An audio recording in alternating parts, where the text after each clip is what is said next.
Hello students, आज हम जो टॉपिक डिस्कस करेंगे वो टॉपिक है बेटा वैलेंसी। ठीक है, न्यू टॉपिक है। अब सबसे पहली बात की वैलेंसी होती क्या, कैसे डिफाइन करूंगा मैं इसको। It may be defined as the combining capacity of an element की हमारे पास कोई भी एलिमेंट है, उस एलिमेंट की कंबाइनिंग कैपेसिटी क्या होगी। मतलब कि वो जो एलिमेंट है या जो एटम है वो कितने दूसरे एटम से कंबाइन हो सकते हैं। ठीक है, वो जो जितनों से कंबाइन होगा वो क्या कहलाएगी, वो कहलाएगी उसकी वैलेंसी। ठीक है, जैसे कि अगर मैं लिखता हूं H2O, ठीक है, तो यहां पर जो दिख रहा है आपको जो ऑक्सीजन है, ठीक है, ऑक्सीजन की वैलेंसी क्या होगी, ऑक्सीजन की वैलेंसी 2 हुई, क्योंकि जो ऑक्सीजन है वो 2 हाइड्रोजन एटम से कंबाइन हो रहा है ना। तो यहां से मैं कह सकता हूं कि वैलेंसी ऑफ ऑक्सीजन इज 2, कि जो वैलेंसी हो गई ऑक्सीजन की वो 2 हो गई है। ठीक है, तो इसी तरीके से हमने निकालनी है, जैसे कि मैं क्या कहता हूं AlCl3। ठीक है, तो यहां से जो एल्यूमिनियम है, एल्यूमिनियम कितने क्लोरीन के साथ जुड़ रहा है, 3 के साथ जुड़ रहा है। ठीक है, तो मैं क्या कहूंगा यहां से कि valency of aluminium is 3। Valency कितनी हो गई, 3 हो गई है। ठीक है, अब इसको चेक कैसे करते हैं, तो हम ये चेक करते हैं कि वो कितने हाइड्रोजन या कितने क्लोरीन के साथ वो जुड़ रहा है। अगर मैं बात करूं भाई, अगर वो 2 हाइड्रोजन के साथ जुड़ रहे हैं तो उसकी वैलेंसी हो गई 2। अगर वो 1 हाइड्रोजन के साथ जुड़ रहा है तो वैलेंसी हो गई 1। अगर वो 3 हाइड्रोजन के साथ जुड़ रहे हैं तो वैलेंसी हो गई 3। ऐसे ही क्लोरीन की टर्म्स में भी कह सकते हो कि वो जितने क्लोरीन से जुड़ेगा उसकी उतनी ही वैलेंसी हो जाएगी। मतलब मैं कह सकता हूं कि भाई valency of an atom is equal to number of hydrogen atom to which it bonded की कितने हाइड्रोजन एटम से ये बॉन्ड बनाएगा। ठीक है, हाइड्रोजन एटम कह सकते हो या फिर क्या कह सकते हो, हाइड्रोजन और क्लोरीन एटम की कितने हाइड्रोजन या क्लोरीन एटम के साथ जुड़ेगा। ठीक है, या फिर मैं क्या कह सकता हूं कि 2 into number of oxygen atom to which it bonded. ठीक है, वो कितनी ऑक्सीजन से जुड़ रहा है उसका हमने क्या कर देना है, डबल कर देना है। जैसे फॉर एग्जांपल मेरे पास है CO2। ठीक है, तो यहां से जो कार्बन एटम है, कार्बन एटम कितनी ऑक्सीजन से जुड़ रहा है, 2 से जुड़ रहा है। बट ऑक्सीजन के केस में मुझे क्या करना है, 2 से मल्टीप्लाई कर देनी है। तो यहां से मेरे पास वैलेंसी ऑफ कार्बन कितना है भाई, 2 ऑक्सीजन से जुड़ रहा है ना। तो मैं क्या कर दूंगा, इसका डबल कर दूंगा। तो 2 इंटू 2 इज इक्वल टू 4। तो वैलेंसी ऑफ कार्बन क्या आ गई, 4 आ गई है ना। तो ये सिंपल सा तरीका है, आपने ये जो वैलेंसी है वो यहां से निकाल लेनी है। अब जो मेन चीज है वो है हमारे पास वैलेंसी ऑफ आयन। अब वैलेंसी ऑफ आयन को मैं कैसे डिफाइन करूंगा, वो एलिमेंट थी, अब ये क्या हो गया, आयन हो गया। ठीक है, तो इसको डिफाइन कैसे करूंगा, it may be defined as the unit of positive or negative charge present on the ion। मतलब किसी भी आयन के ऊपर कितना पॉजिटिव और नेगेटिव चार्ज होगा वो क्या कहलाएगी, वो उसकी वैलेंसी कहलाएगी। ठीक है, जैसे for example valency of chloride ion, तो क्लोरीन के ऊपर -1 चार्ज है ना, तो क्या हो जाएगा, इसकी वैलेंसी 1 हो गई है। तो तुमने नेगेटिव पॉजिटिव को नहीं देखना है। वैसे ही वैलेंसी ऑफ ऑक्साइड आयन कितनी हो गई, 2 हो गई है।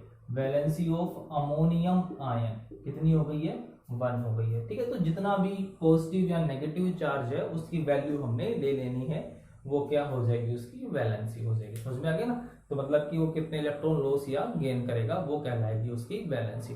अब जो आता है हमारे पास, अब हमने एक टेबल याद करनी है। ठीक है, कुछ कॉमन कटायन और अनायन है जो मोस्ट इंपोर्टेंट है, वो सिर्फ 9th क्लास में डिस्कस होंगे, फिर 10th 11th में नहीं होंगे। मतलब कि अगर आपने 9th में नहीं सीखा तो फिर आप फर्दर हायर क्लासेस में भी नहीं सीख पाओगे। ठीक है, तो हमारे पास कुछ कॉमन कटायंस है, सम कॉमन कटायंस। ठीक है, तो हम इनको उनकी अलग अलग कैटेगरी में डिवाइड कर देते हैं। हमारे पास है मोनोवैलेंट, ठीक है, मोनो का मतलब सिंगल, जिनकी वैलेंसी सिंगल होगी। नेक्स्ट है डाईवैलेंट और नेक्स्ट है ट्राईवैलेंट, ठीक है। ट्राई का मतलब 3, डाई का मतलब 2, मोनो का मतलब सिंगल, की हमने इनको इनकी वैलेंसी के हिसाब से डिवाइड कर दिया। तो अब जैसे कि फर्स्ट है हाइड्रोजन आयन, ठीक है, sodium ion, third one potassium ion, ठीक है, फोर्थ वन अमोनियम आयन और fifth one silver ion, sixth one copper ion, ठीक है।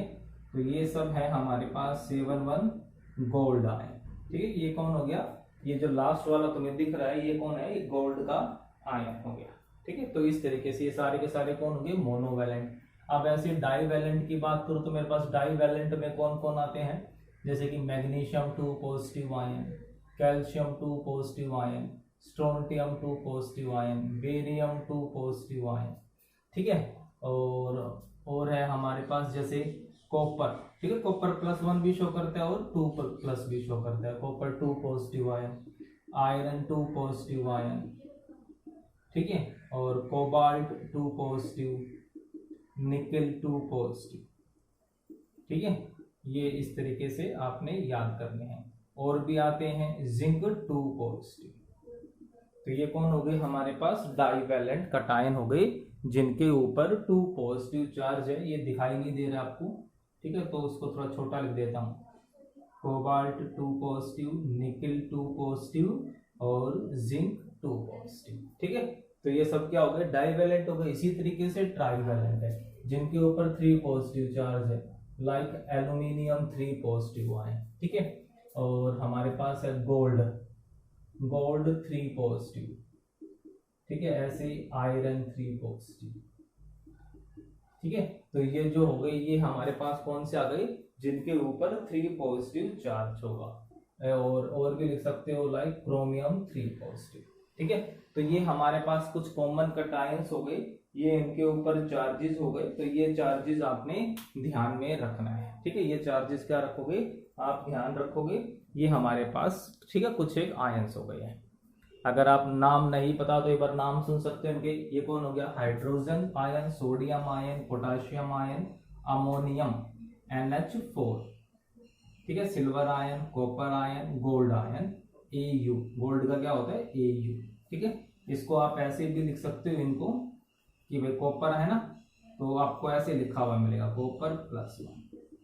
तो क्या बन गया, कॉपर प्लस, ठीक है, क्योंकि कॉपर भाई +1 भी शो करता है और कॉपर +2 भी शो करता है। ऐसे गोल्ड है, गोल्ड को मैं ऐसे लिखूंगा और क्या बन गया, ये Au पॉजिटिव, क्योंकि गोल्ड +1 भी शो करता है और गोल्ड +3 भी शो करता है।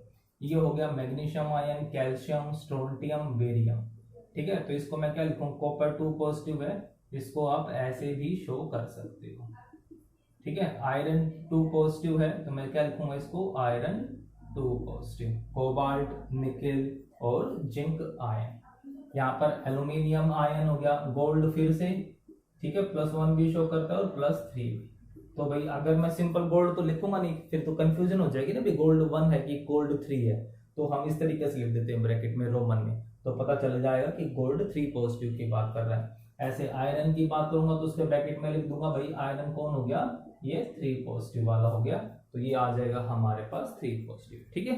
तो ये हो गए हमारे पास कुछ कॉमन कटायंस। अब इसी तरीके से हमारे पास कुछ कॉमन अनायंस है, ठीक है। तो कॉमन कौन कौन से हो गई, तो फर्स्ट है हमारे पास H नेगेटिव। H पॉजिटिव भी होता है, H नेगेटिव, जिसको हम क्या बोल देते हैं, हाइड्राइड अनायन, ठीक है, हाइड्राइड अनायन। ऐसे ही OH नेगेटिव, हाइड्रोक्साइड बोलेंगे इसको हम, ठीक है। F नेगेटिव को फ्लोराइड, मतलब नाम के लास्ट में हमने क्या लगा दिया, IDE। Cl नेगेटिव क्लोराइड, ठीक है। Br negative bromide, I negative iodide, ठीक है। ऐसी तरीके से NO2 negative nitrite, NO3 negative nitrate, ठीक है। HCO3 नेगेटिव बाइकार्बोनेट, ये सब आपको याद होने ही होने चाहिए, ये चीज ध्यान रखना। ठीक है, ये क्या हो गया हमारे पास बाइकार्बोनेट। इसी तरीके से MnO4 नेगेटिव पर मैग्नेट। ठीक है, इसी तरीके से Cn नेगेटिव क्या हो जाएगा हमारे पास साइनाइड। तो Cn नेगेटिव हो गया हमारे पास साइनाइड। ठीक है, तो नीचे क्या दिख रहा है ना, ये नीचे नीचे जो लिखा, क्या लिखा मैंने, Cn नेगेटिव, और इसको क्या बोलूंगा साइनाइड, शायद आपको दिखाई ना दे ये। ठीक है, तो ध्यान रखना Cn नेगेटिव है और क्या बोलूंगा इसको मैं साइनाइड। ठीक है, या फिर मैं इसको ऊपर लिख देता हूं ताकि क्लियरली दिख जाए। ये हो गया हमारा कौन सा, मैं यहां पर लिख रहा हूं Cn नेगेटिव साइनाइड। क्लियर है। अब ऐसे ही है डाइवैलेंट। डाइवैलेंट में कौन कौन आते हैं हमारे पास, जैसे कि O2 नेगेटिव ऑक्साइड, ठीक है, S2 नेगेटिव सल्फाइड, ठीक है, SO4 2 नेगेटिव, पूरा SO4 उसके ऊपर है, सल्फेट, SO3 2 नेगेटिव सल्फाइड, ठीक है, CO3 2 नेगेटिव कार्बोनेट, ठीक है, MnO4 2 नेगेटिव मैग्नेट आयन,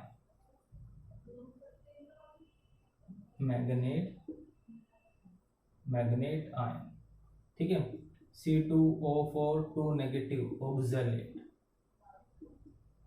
ठीक है, तो ये चीज आपने जरूर ध्यान रखनी है। ऐसे डाइक्रोमेट Cr2O7 2 नेगेटिव क्या हो जाएगा हमारे पास डाइक्रोमेट। ठीक है, तो सिर्फ फॉर्मूले याद नहीं करने आपने, ये जो इनके नाम है, नाम भी जरूर याद रखने हैं, वरना सारे के सारे गड़बड़ हो जाएगी। ठीक है, तो ये सारे के सारे आप जरूर ध्यान रखोगे। उसके बाद आते हैं हमारे पास ट्राईवैलेंट। ठीक है, तो ट्राईवैलेंट में कौन कौन आ जाएंगे, जैसे N3 नेगेटिव, क्या बोलेंगे उसको, नाइट्राइड, फॉस्फोरस 3 नेगेटिव फॉस्फाइड, ठीक है, और PO4 3 negative phosphate, and BO3 3 negative borate. ठीक है, तो ये सब है, ये सब आपको बहुत अच्छे से याद होने चाहिए, और अगर ये याद होंगे तभी हम अगला काम कर पाएंगे, वरना हमारा काम जो होगा वो यहीं पर रुक जाएगा। ठीक है, हम अगले लेक्चर में सीखेंगे हम इनके कंपाउंड कैसे बनाएंगे, इनकी नेमिंग कैसे करेंगे। तो होप सो ये आपको अच्छे से याद भी हो जाएंगे और आप इनको जरूर समझ भी लोगे। ओके, फिर भी कोई डाउट रहता है तो मैसेज कर सकते हो। Okay, thank you.